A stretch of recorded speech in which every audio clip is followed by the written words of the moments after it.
Eu sou a Ale Brás. E eu sou o Marcos Ferrari. E essa é a primeira temporada do Café para Dois. Somos amigos que dividimos duas paixões, café e literatura. Fica à vontade para entrar, sentar e tomar um café com a gente. Em torno dessa mesa, vamos conversar sobre personagens, obras e temas que mais marcaram a nossa trajetória como professores de literatura e, claro, como leitores. Bom café! Episódio de hoje, personagens de Manuel Bandeira. Poema só para Jaime Ovalle. Quando hoje acordei, ainda fazia escuro, embora a manhã já estivesse avançada. Chovia.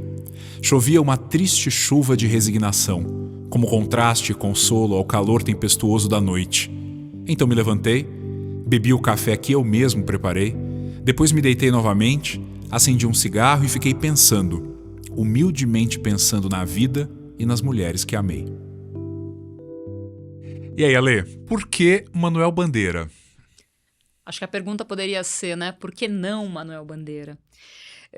Manuel Bandeira sempre, né? Bom, Bandeira foi o primeiro poeta, a gente tem começado assim os episódios, né? Falando um pouquinho da nossa relação com esses autores, com esses personagens, no caso aqui, com o poeta.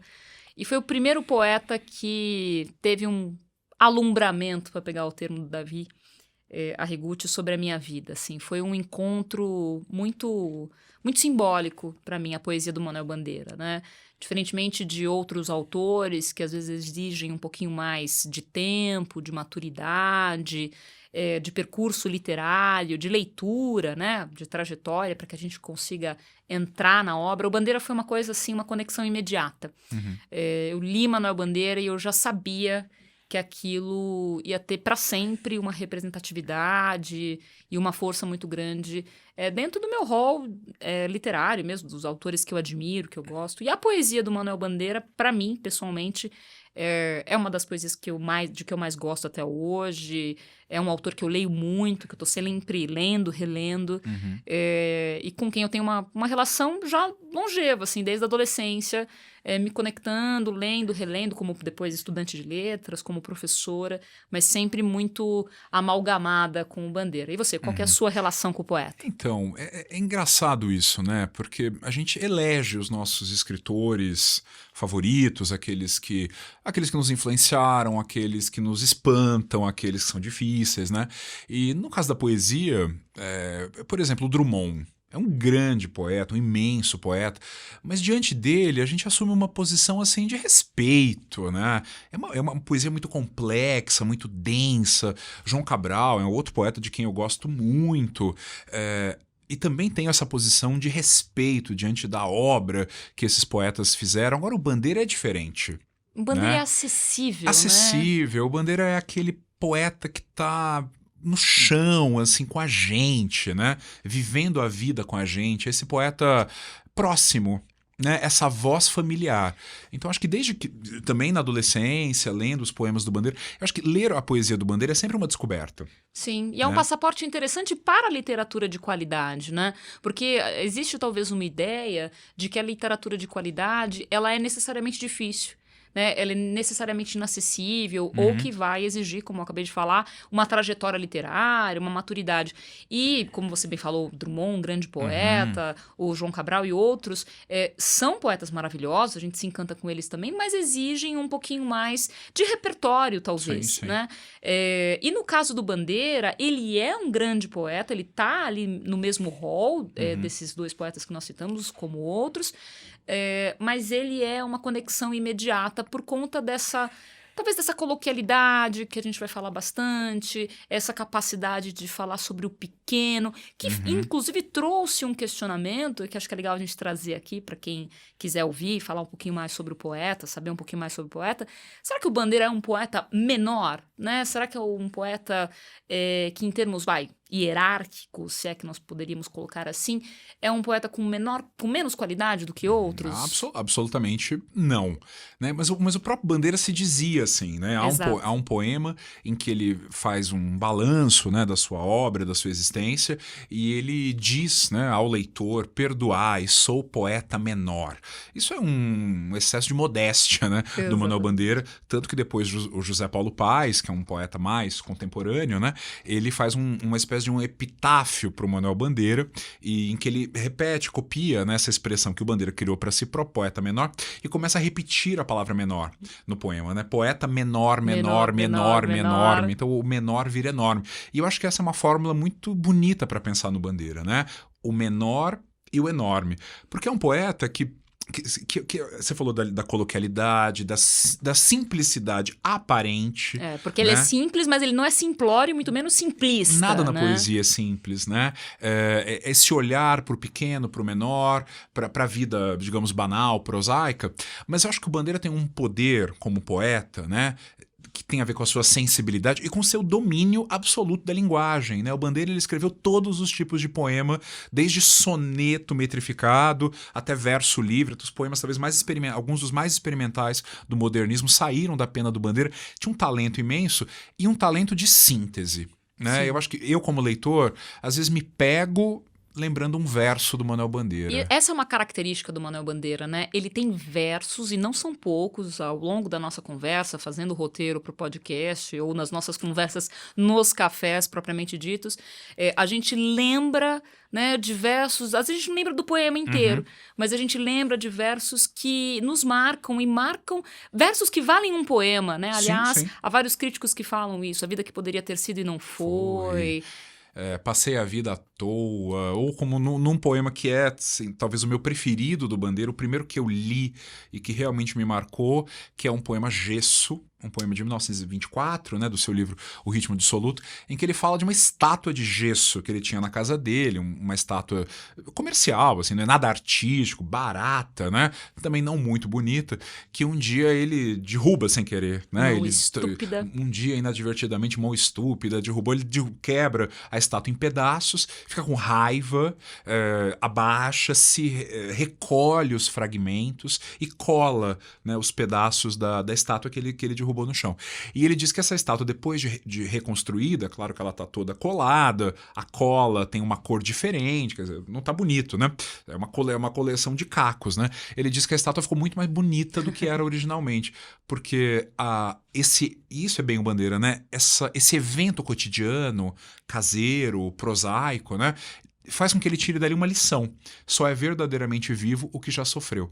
Então a estátua é bela porque ela adquire humanidade, né? Quanto mais quebrada, quanto mais fragmentada, quanto menos perfeita ela for, mais humana ela é. Eu teria dificuldade Esse é o poder do Bandeira, de né? escolher. Você falando aqui, fiquei pensando, né? Se eu tivesse que escolher um poema do Bandeira, olha, eu acho que eu não seria capaz, né? Eu me sentiria traindo outros. Mas há um poema do Bandeira de que eu gosto muito, que curiosamente fala também de quebra, né? Que é o Cacto. E que é um cacto Lindo gigantesco poema. E que cai puxando os fios de eletricidade, e que também tem um desses versos sintéticos e muito simbólicos, que é o último, no caso ali também, como no caso do Gesso, era belo, áspero, intratável, né? Aquele cacto gigantesco no meio da rua. Eu acho que é isso, né? O Bandeira, e a gente consegue... Acho que dentro dessa linha de nos aproximar do poeta, tem a questão, claro, da linguagem, mas a gente também não pode, acho que reduzir a poesia do Bandeira, isso seria um erro, né? Dizer que ele é um poeta que é mais de mais fácil acesso, porque ele escreve de uma forma teoricamente mais simples. Ele consegue acessar aquilo que está dentro de nós, que pertence ao prosaico, que pertence ao pequeno, mas ele joga luz sobre isso, né? Sim. Ele consegue, de fato, iluminar o pequeno das nossas vidas. Ele diz lá no Itinerário de Paz Argada, o livro autobiográfico dele, não é um verso, porque é um livro em prosa, mas ele fala: a poesia está nos chinelos. Eu adoro isso, né? Porque a gente tem uma tendência a achar que para ser matéria de poesia é preciso de grandes amores, de grandes dores, né? De grandes eventos. E eu costumo até dizer isso para os meus alunos: olha, a nossa vida tem esses momentos, né, épicos, digamos assim, mas a maior parte da nossa vida é composta pelo prosaico, pelo dia a dia, pela rotina, né? Pelo banal, quer dizer, e enxergar beleza e poesia, lirismo nisso, me parece grandioso. Mas isso tem muito a ver também com quem era o homem Manuel Bandeira. Acho que cabe aqui a gente falar um pouquinho sobre ele biograficamente. Acho que tem essa sensibilidade do Bandeira, né, de acolher os fatos do mundo e não fazer muita distinção entre o que é importante e não é importante, grandioso ou não, né? Tudo pode virar poesia e eu acho que essa é uma lição também do modernismo, né? A poesia está em tudo, eu já dizia lá o Oswald de Andrade, a poesia está nos jornais, está nos fatos, né? E o Bandeira leva isso ao máximo. Um grande estudioso, o maior especialista em bandeira no Brasil, que você citou, o Davi Arrigucci, né?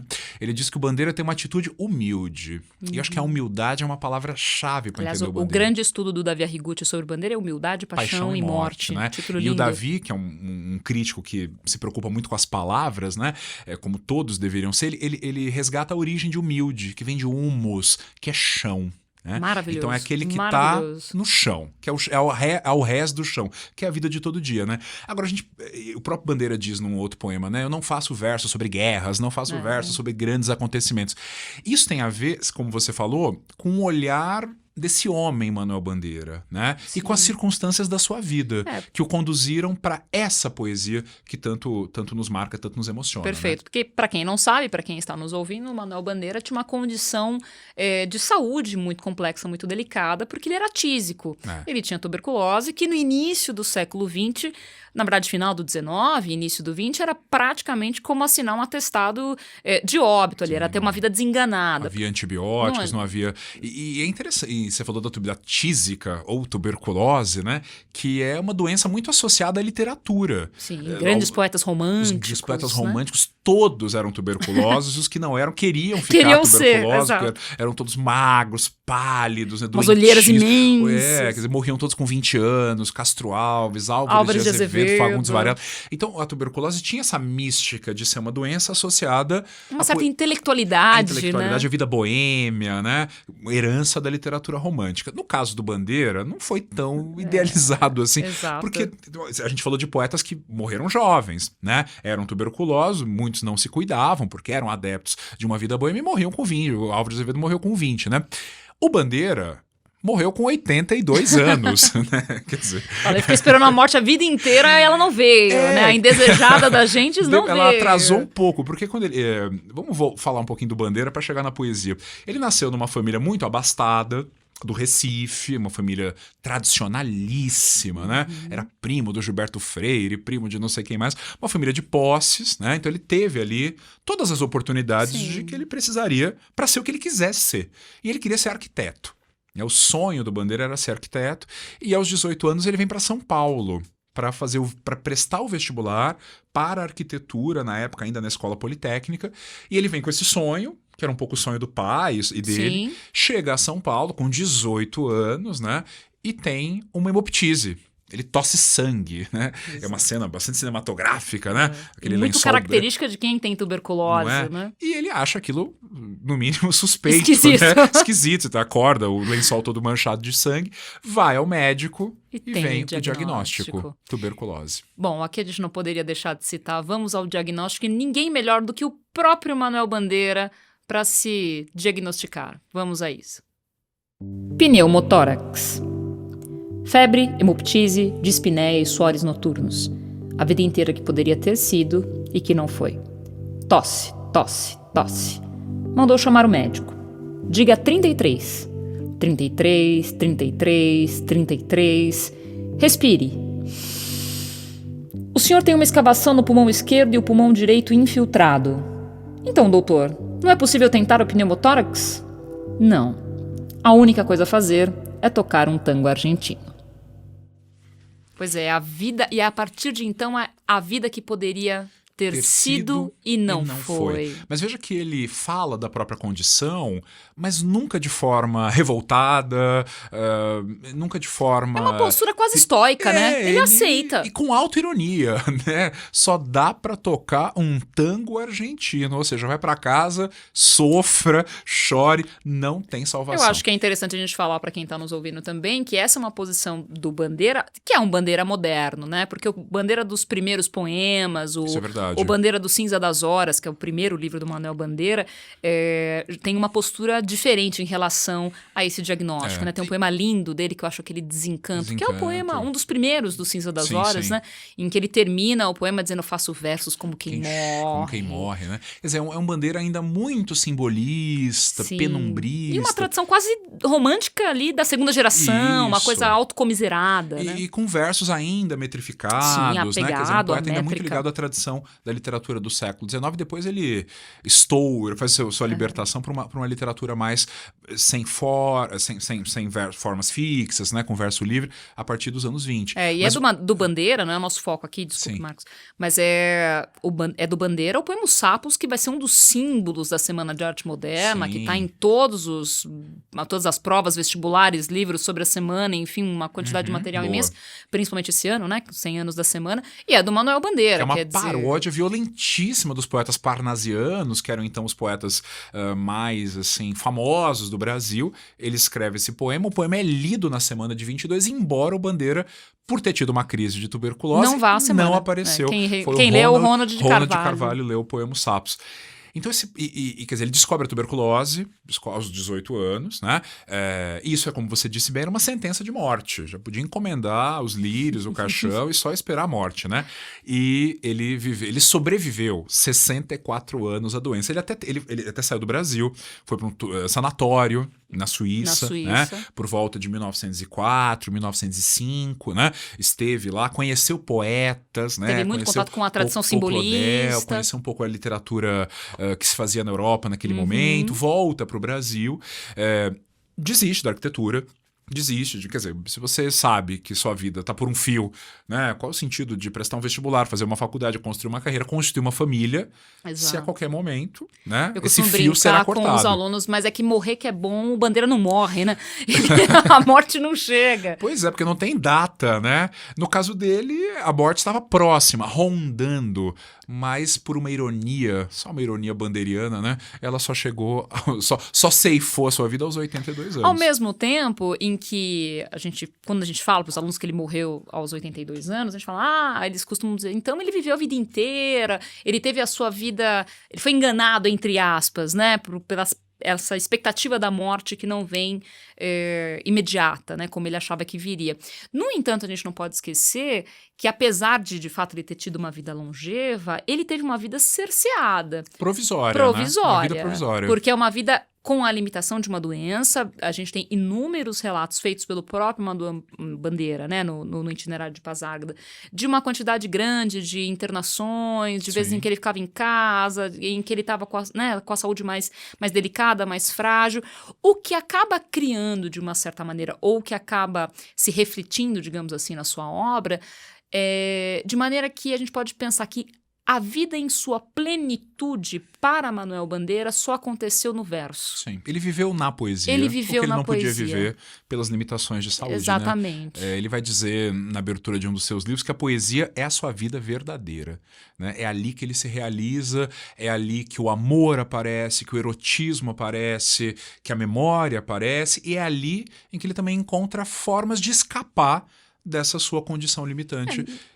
Escapando, fugindo para outros lugares, até lugares imaginários, né? Exatamente. Necessidade de evasão todos nós temos, né? Todos nós temos as nossas necessidades de fuga da realidade, porque, de fato, a realidade, muitas vezes, ela é muito difícil de lidar, né? Então, cada um, à sua maneira, cria as suas válvulas de escape, as suas evasões. Agora, nem todo mundo é Manuel Bandeira, aliás, ninguém é, só ele, e ele consegue sintetizar isso de uma série de maneiras. Mas, certamente, a forma mais conhecida, a mais antológica, é o Vou-me embora para Paz-Árgada, né? Esse poema que é lindo, em que ele cria, a gente não vai lê-lo aqui, mas a Paz-Árgada do Manuel Bandeira é uma Paz-Árgada que é um lugar idílico, né? Que ele cria, na verdade, em que é possível ele fazer e realizar todas as coisas da ordem do prosaico, do pequeno, que ele não poderia fazer, que ele não podia fazer por conta da doença, sim, né? Então, nadar, andar de bicicleta, subir em pau de sebo, tomar banhos de mar, né? Sexo à vontade, drogas à vontade. Exato. Vou-me embora para a Paz-Árgada, né? Lá terei a mulher que eu quero, na cama que escolherei, quer dizer, sou amigo do rei. Então, é bonito quando a gente ouve esse poema, porque de uma certa forma, a gente cria as nossas pasárgadas Sim. pessoais. E como né? a literatura, né, nas suas mais variadas manifestações, é uma forma de suprir as lacunas da nossa própria existência, né? Os vazios, as impossibilidades. A imaginação pode ser uma forma de vivenciá-las, né? Mas acho que assim a gente entende bem quem é o Bandeira. Imagina um homem, né, que, enfim, não constituiu uma vida nem profissional, nem familiar, nem afetiva, por conta de todas essas intercorrências aí da doença. Lhe restava o quarto, né? A poesia do Bandeira é uma poesia de um homem solitário, que bebe o café que ele mesmo preparou, que acende o seu próprio cigarro, geralmente em quartos de pensão, quartos de hotel pelo Rio de Janeiro, né? Lugares pequenos. Ele abre a janela e ele vê o mundo, mas o seu olhar está treinado, talvez, por esse recolhimento lírico, né? A olhar para o que é pequeno, para aquilo que é invisível para a maioria das pessoas. Beco, né? Ele abre a janela e vê o beco, não a Baía de Guanabara, né? Então, o Mário de Andrade, que era grande amigo do Manuel Bandeira, né? Tanto que chamava o Bandeira de Manu, carinhosamente, nas cartas, né? Que intimidade. Ele dizia que o Bandeira era um poeta intratavelmente individualista, né? Era um poeta muito ligado nessa experiência do eu, né? Dessa subjetividade tão poderosa. Mas isso não quer dizer que o Bandeira fosse um poeta alienado, um poeta que vivesse só no seu mundinho, como você disse, esperando a morte ou aprendendo a morrer, né? Ele também olha para o que está no entorno. E ao olhar, ele vai valorizar também o marginalizado, o invisível, o pequeno. Poema tirado de uma notícia de jornal. João Gostoso era carregador de feira livre e morava no Morro da Babilônia num barracão sem número. Uma noite, ele chegou no bar 20 de novembro. Bebeu, cantou, dançou, depois se atirou na Lagoa Rodrigo de Freitas e morreu afogado. Bem, Ale, esse é um poema clássico, né, das antologias de Manuel Bandeira, poema tirado de uma notícia de jornal, que mostra essa tentativa do Bandeira de desentranhar a poesia do cotidiano. E nada mais cotidiano do que o jornal. Né? Que é maravilhoso. Eu acho que esse poema já traz tantas questões para nós, né? Primeiro que é uma característica do Manuel Bandeira, em pouquíssimos versos, trazer uma quantidade de conteúdo e de discussões imensas, né? Mas acho que a gente não pode se furtar desse comentário. O que diferencia a literatura da linguagem jornalística, né? Porque, aparentemente, é um poema que conta a história de alguém que foi lá, tomou um porre, tem um momento de surto, se é que a gente pode dizer assim, e se mata, né? Sim. É isso. Mas existe uma atroz diferença entre a linguagem referencial do jornalismo e a linguagem literária, porque na linguagem literária há espaço para o subjetivo. E aí, no caso, o Bandeira nada de braçada, né? Porque há tantas perguntas que são feitas quando a gente lê esse poema, não é verdade? Quem era esse João Gostoso? Começa pelo nome, né? João Gostoso é maravilhoso. Carregador de feira, morador no Morro da Babilônia, num barracão sem número. Quer dizer, quanto mais ele define, menos ele define. Né? Quer dizer, é uma casa sem número. No Morro da Babilônia deveria haver milhares de outros carregadores. Não é nome, é um apelido. João é um nome comum também, né? Então, quer dizer, ele vai definindo, mas ele vai indeterminando essa personagem, né? Ela é meio enigmática para nós. Sobretudo porque num dia, numa noite, né? Ele sai do morro, desce o morro, vamos pensar que Rio de Janeiro, né? E só para plastificar para quem está nos ouvindo, conforme ele vai descendo o morro, as palavras também vão encurtando, Exato. né? Os versos vão ficando menores. Bebeu, cantou, dançou. Quer dizer, Isso o primeiro verso ele é enorme, ele é horizontal. Um imenso. E depois subiu, cantou, desceu, bebeu, cantou, dançou. Quer dizer, os versos adquirem verticalidade e agilidade, né? Nesse caminho da personagem para a morte. Mas que é um caminho meio inexplicável, porque se você vai num bar, e veja que ele chegou no bar, né? Que já é uma forma coloquial de dizer, bem afim ao modernismo, imagina. e tal. Bebe, canta, dança, porque ele tá feliz, tá comemorando alguma coisa, tá celebrando a vida, né?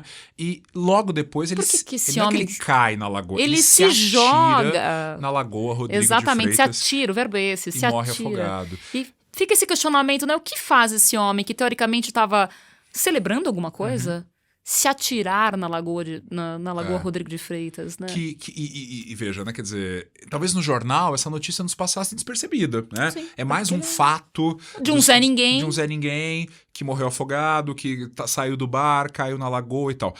Mas a poesia permite a gente investigar esse mistério que é subjacente às ações humanas, né? É plenamente possível que isso aconteça, mas por quê? Além da questão social que é aí colocada, né? Veja que ele sai do Morro da Babilônia, mas ele se atira na Que é um Lagoa. lugar nobre, um bairro Exato. nobre do Rio de Janeiro, né? Então tem uma questão social colocada aí que a gente não pode passar batido. A gente tem o morro e a lagoa, o alto E o baixo.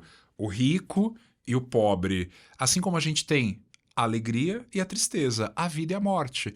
Parece que o Bandeira está nos mostrando como esses contrários se conectam da forma mais surpreendente e Misteriosas, possível. porque volto a dizer, o que faz com que esse homem se atire na lagoa, não sabemos, nem jamais saberemos. Pois é, parece que essa proximidade da vida e da morte é que coloca esse personagem simples e anônimo diante de um drama que é humano e é universal.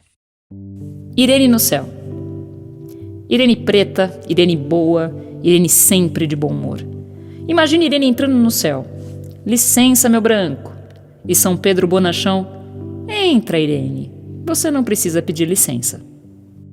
Bom, e aí nos vem a Irene, né? Que é uma, assim como o João Gostoso, uma outra figura marginalizada e que traz um adendo neste caso, que é a questão da raça. Sim, sim. Né? Porque ela é Irene preta. A primeira informação é essa, né? O primeiro adjetivo, Irene preta, Irene boa, Irene sempre de bom humor. A gente vai discutir um pouquinho isso, mas a primeira é a questão racial colocada de frente. Outro poema icônico do Bandeira, né? Maravilhoso. E os dois poemas pertencem ao mesmo livro, né? Que é o livro Libertinagem. Um livro de 1930. Que representa o ápice desse Bandeira modernista, né? Afinado com as propostas da Semana de 22 e com esse olhar para a vida popular, né? A gente nunca pode esquecer que o nosso modernismo, ele vem ali na Semana de Arte Moderna, mas tem os seus desdobramentos, e ele vem como forma também de contestar aquela poesia extremamente elitizada, artificial dos dificílima de parnasianos, ser lida, que dos falavam de parnasianos. vasos gregos e tapetes persas e histórias da mitologia grega. E que, de maneira geral, é muito chata, né? Com raras exceções. Sim. Claro que há poemas muito bonitos no parnasianismo, o próprio Olav Bilac, há poemas, né, icônicos, mas tem alguns que ninguém merece, né? É uma poesia repetida, uma poesia no sentido de que ela não traz novidades, né? É clássica e um tanto quanto presunçosa, talvez porque muito afastada elitista, da vida real brasileira, da linguagem do povo, né? Ou como vai dizer depois o próprio Bandeira, né? Quando ele lembra lá do Recife e tal, que é o brasileiro mais pobre que fala gostoso o português do Brasil. Esse é um poema lindo, que é a evocação de Recife. Pronomes fora do lugar, erros de concordância. Ali está a vida popular brasileira que era ignorada por essa literatura feita, né, por uma elite intelectual e consumida por uma pequena elite, basicamente do Sudeste, né? E o modernismo traz a demanda da vida do povo, da vida popular, de uma literatura que tivesse a nossa cara, né? E esse poema que pertence, como você falou, ao Libertinagem, é curioso que numa antologia que o próprio Manuel Bandeira organizou, em que ele seleciona, né? Ele adorava uma antologia, ele organizava várias antologias de outros poetas, autores românticos, enfim, mas ele organizou a sua antologia mais de uma vez. E tem um livro em que ele seleciona ali os 50 poemas favoritos dele mesmo, né? E a maior parte dos poemas são do Libertinagem, quer dizer, ele tinha uma preferência por esses poemas e, consequentemente, ele tinha uma preferência por essas figuras, né? Como João Gostoso, como a Irene. E a Irene, eu acho que ela traz para nós, além dessa questão da raça, esse questionamento, né, em tão poucos, como a gente já falou, em tão poucos versos, uma reflexão sobre essa questão da submissão do homem, da teórica submissão do homem negro em relação ao branco, né? Porque ao subir aos céus, digamos assim, ela já tá, o poema já começa com ela estando ali, já morta, entrando no céu, ela mesmo assim pede licença. Mas o que me pega nesse poema, porque ele parece, a poesia do Bandeira tem isso, né? Ela parece simples, mas à medida que você vai relendo, né? Você vai vendo que... Mas o que me pega aqui é Irene sempre de bom humor. Esse verso sempre me agrediu de alguma forma, porque... E é uma gradação, né? Irene preta, Irene boa, Irene sempre de bom humor. Ninguém nunca está sempre de bom humor, né? Nem a pessoa... Aí é a casa grande mesmo pro assim, quem olhar, está sempre de bom humor é quem é obrigado a estar sempre de bom humor. Exato. Ou seja, sorridente, gentil, servil. né? Uma pessoa que servindo que tem que servir, né? Então aquela pessoa que tem que estar sempre tem que ser agradável aos outros, porque vive para servir. Não tem o direito de não estar de bom humor, né? Não tem o direito de estar puta da vida por algum motivo, como qualquer ser humano normal. Então, embora ele não diga, né? É um poema de 1930, uma mulher negra que é forçada a estar sempre com um sorriso no rosto porque viveu servindo. E ela morreu. Então, teoricamente, no céu ela vai encontrar... no céu é todo mundo igual, Exato. né? Quer dizer, esse passado... A salvação. No céu tudo bem, pode entrar todo mundo, não importa mais a cor da pele, não importa mais se você é patrão, empregada, pobre ou rico, mas o Bandeira, nesse poema, que lembra um pouco aqueles poemas do Oswald de Andrade, né? Aqueles poemas anedóticos, chegando ao céu, ela tem que pedir licença ao branco, que é aquilo que ela foi acostumada a fazer a vida inteira. E mesmo depois da morte, permanece necessário para ela entrar naquele lugar. Né? A figura da Irene, ela remete muito a uma série de personagens ao longo da literatura. Até mesmo a gente conversando aqui, me lembra muito o filme Aquelas Ela Volta, Que Horas Ela Volta, em que a gente tem ali a Regina Casé fazendo o papel, claro que eu estou fazendo uma analogia aqui, da Irene, né? Só que é aquilo, num determinado momento essa Irene se revolta, né? Porque ela é a empregada que é quase da família. Esse quase da família O quase é ótimo. Exatamente. Não precisa pedir licença. Você pode entrar aqui, esse espaço eu até te dou o jogo de xícara, né? Quer dizer, você é quase da família, mas há espaços que são fechados para você. Exatamente. Né? Então parece que é um pouco isso, né? O Bandeira parece que teatraliza esse lugar de subserviência, que é um pouco mascarado por uma certa cordialidade brasileira, uma certa, né, quase da família, mas no fundo isso esconde uma tremenda violência racial. Sim, em que os lugares estão extremamente demarcados, em que, olha, aqui você não tem acesso, né? A esse ambiente você não tem acesso.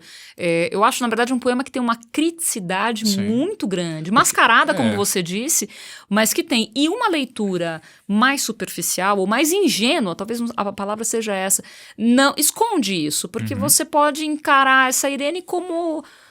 tudo bem, ela morreu, ela foi pro céu e ela tá sendo muito bem recebida ali no paraíso. E não, o poema guarda uma série de reflexões críticas. Ele conta uma historinha, mas ele desmonta esse mito tão arraigado na nossa cultura, sobretudo ao longo do século XX, da democracia racial brasileira, que não existe, né? Democracia pressupõe liberdade, igualdade de oportunidades, e aqui, mesmo depois da morte, esses lugares estão marcados. E a posição de subalternidade da mulher negra permanece. Licença, meu branco. Né? Então o Bandeira consegue nesse detalhe, esse é o Bandeira, né? No menor, provocar. Mas essa é uma provocação que fica ressoando na nossa cabeça. Mais uma vez, em pouquíssimos versos, com uma capacidade de síntese absurda, né? Colocar ali uma quantidade de informações e de reflexões, volto a dizer, muito, muito interessante. De fato, é um grande, grande poema do Bandeira. Isso é a cara do Bandeira. Um pequeno, grande poema do Manuel Bandeira.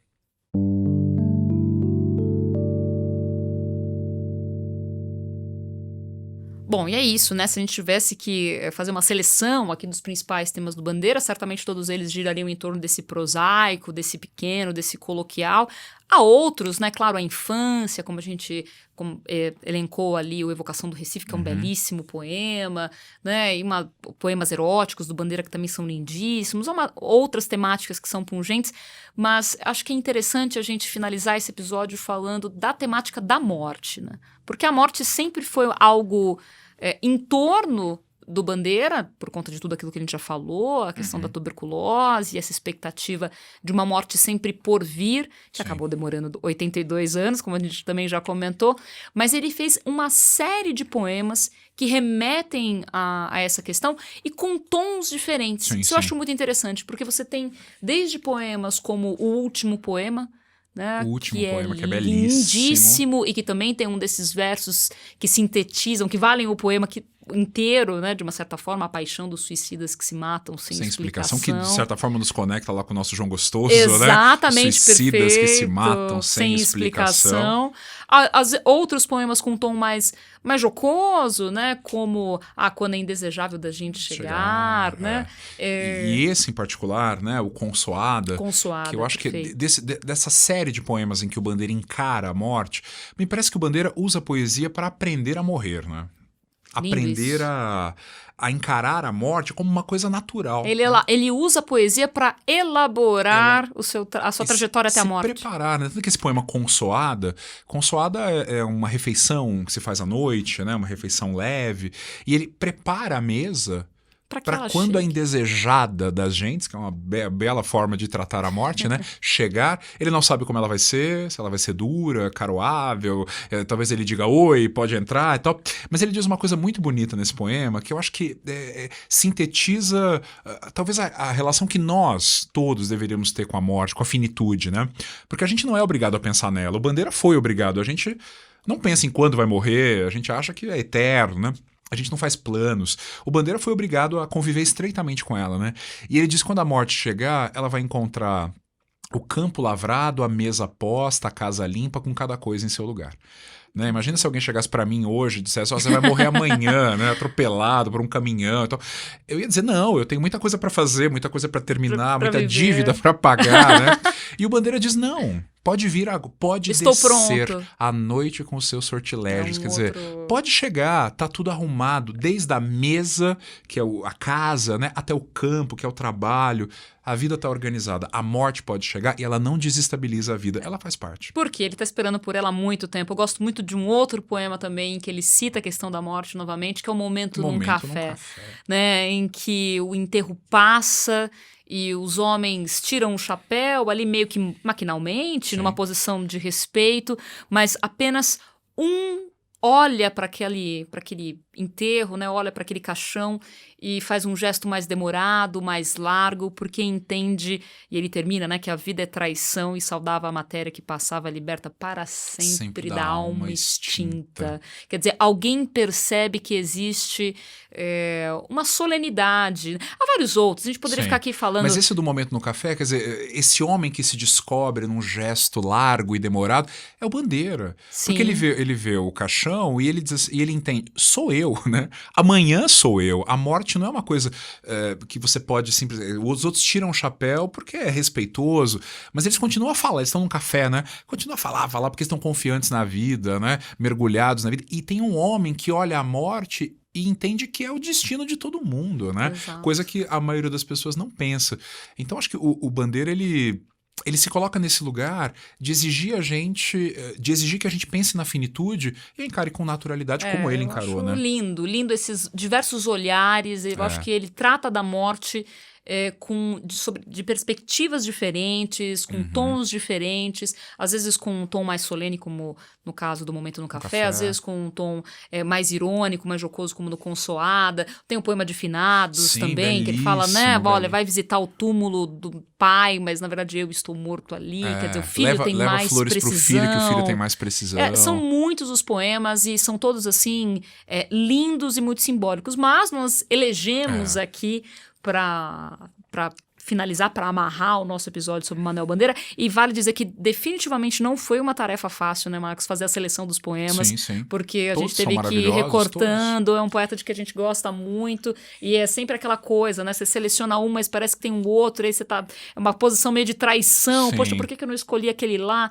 A gente tem que, claro, fazer uma seleção aqui, mas nós escolhemos o Profundamente, né, que porque é um o Bandeira poema maravilhoso. Porque o Bandeira fala da morte dele, né, iminente, ou não, ele achava que era iminente e tal, e demorou, mas também da morte dos outros, porque ele foi vivendo muito e as outras pessoas foram morrendo. Né? Ele achou que morreria antes. E de repente morre o pai, a mãe, irmãos, os amigos, né? O Mário de Andrade, tantos outros, né? E ele foi ficando. Então a sua vida foi... Tem um outro poema que ele diz, né? Que o vento varre as folhas, o vento varre tudo. A vida vai enchendo, né? a sua existência de perdas, de lutos que ele tem que enfrentar, porque ele permanece e todos os outros morrem, quando ele achou que seria o contrário, né? E ele usa a poesia como esse dispositivo de memória, né, de preencher esse vazio com as lembranças do que ele já perdeu, sobretudo das pessoas queridas que se foram, né? Profundamente. Quando ontem adormeci na noite de São João, havia alegria e rumor, estrondos de bombas, luzes de bengala, vozes, cantigas e risos ao pé das fogueiras acesas. No meio da noite despertei. Não ouvi mais vozes nem risos. Apenas balões passavam errantes silenciosamente. Apenas, de vez em quando, o ruído de um bonde cortava o silêncio como um túnel. Onde estavam os que há pouco dançavam, cantavam e riam ao pé das fogueiras acesas? Estavam todos dormindo, estavam todos deitados, dormindo profundamente. Quando eu tinha 6 anos, não pude ver o fim da festa de São João porque adormeci. Hoje não ouço mais as vozes daquele tempo. Minha avó, meu avô, Totônio Rodrigues, Tomásia, Rosa. Onde estão todos eles? Estão todos dormindo. Estão todos deitados, dormindo profundamente. E nesse poema, né, no Profundamente, é particularmente bonito porque nós temos 2 momentos, 2 retratos, né? O passado de uma bandeira criança em meio à festa de São João, e vale dizer que é a festa de São João no Nordeste, Sim. Quer dizer, então é um grande evento, né? Uma coisa assim, que de fato imagina aquilo pro imaginário de uma criança. Luzes, barulho. Fogos, fogueiras, né? Enxergar aquilo, enfim, com uma grandiosidade imensa e atravessado pelo olhar infantil ali, por um encantamento. E aí você tem um segundo momento do poema em que já é o espaço da rememoração, em que ao olhar para essa mesma festa, para as pessoas que ali estavam, elas estão todas dormindo, deitadas, dormindo. Porque é o olhar do bandeira adulto, que já perdeu as pessoas que ele ama, né, que também está numa festa de São João. E ele lembra, quando ele era criança, ele não viu o final da festa porque ele adormeceu. Uma criança, né, dorme cedo, não conseguiu ver o final da festa. E quando ele está adulto, ele está acordado, mas quem está dormindo são os outros, mas dormindo profundamente, ou seja, estão mortos. É lindo. Eu particularmente acho esse poema, toda vez que eu leio esse poema me dá vontade de chorar, porque eu realmente Sim. acho assim, de uma tristeza, é melancólico. Melancólico. Melancólico porque não há nada o que ser feito, né, diante dos caminhos da vida, né, dessas perdas. Parece que esse bandeira mais velho, né, a festa, não tá alegre, né, e tal. E ele olha para aquilo e ele se pergunta, onde estão as pessoas? Né? Estão todas, como naquela famosa frase da poesia antiga, né? Ubi sunt, onde estão? Onde foram parar todas as pessoas? Não estão mais presentes só na memória, né? Estão presentes como lembrança. E a poesia reaviva isso e preenche o vazio. É um poema lindo, até porque quando a gente conhece a poesia do Bandeira como um todo, e a gente tem muito acesso a poemas memorialistas dele, ou poemas que retratam essa infância, eu gosto muito da Evocação do Recife, que a gente já citou aqui, a gente tem acesso a essa fase meio idílica. Eu acho que todo mundo tem uma tendência a idealizar a infância, mas no caso do Manuel Bandeira isso é ainda mais marcado, porque foi a época da vida dele em que ele estava livre da doença.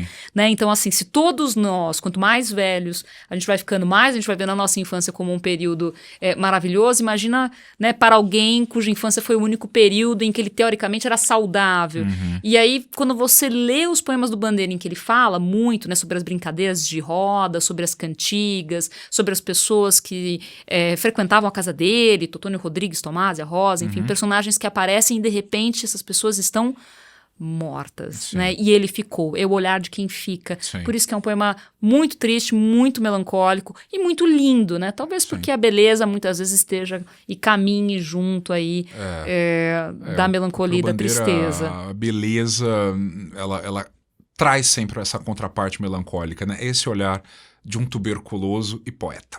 Bom, e para quem quiser tomar mais um café e saber mais desse maravilhoso poeta que merece e muito ser lido, nós temos aqui 2 sugestões. É claro que são poucas as sugestões diante da grandiosidade da obra dele, mas a nossa primeira sugestão é o Itinerário de Pasárgada, que é um pequeno livro, é bem curtinho, autobiográfico, em que o Bandeira explica um pouco sobre o seu próprio fazer poético, fala bastante sobre o processo de concepção do próprio Vou-me embora para Pasárgada, e é quase uma forma de se aproximar do Bandeira, né? Ele é um livro gostoso delicioso, de ler. Um livrinho dele dá para ler de uma vez só. Exato. A escrita é muito saborosa e ele vai meio que percorrendo os percursos da criação literária, os poemas que ele compôs, que ele sonhou com o poema, acordou, escreveu. É uma bela aula sobre poesia.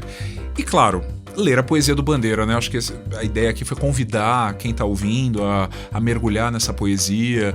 Mas se você quiser, de repente, eleger livro... Pra começar, né? Sem dúvida, o Libertinagem, de 1930, de onde nós tiramos boa parte dos poemas que comentamos ou lemos aqui. Que o próprio Manuel Bandeira, né, elegeu ali como seu livro favorito, uma vez que a maior parte dos poemas favoritos do poeta aula eram também dali. De poesia, de modernismo, e como ele usa os recursos que ele tem, né, diante do pequeno e do menor, para fazer uma obra que permanece viva e como um monumento da nossa poesia que vale a pena ser lido sempre. Libertinagem. Portanto, boa leitura, bom Manuel Bandeira para todos e a gente se vê no próximo episódio. A gente se vê no próximo episódio falando de algum outro personagem da literatura. Bom café para nós, boa leitura e até a próxima. Tchau, tchau.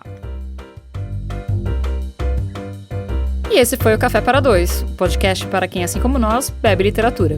Os roteiros são de Max Ferrari e Ale Brás. A edição de som, trilha sonora e mixagem são de Pedro Zaluba e a gravação é feita no estúdio Labituca. Os episódios da primeira temporada do Café para Dois estão disponíveis nos principais agregadores de podcast. Até o próximo episódio.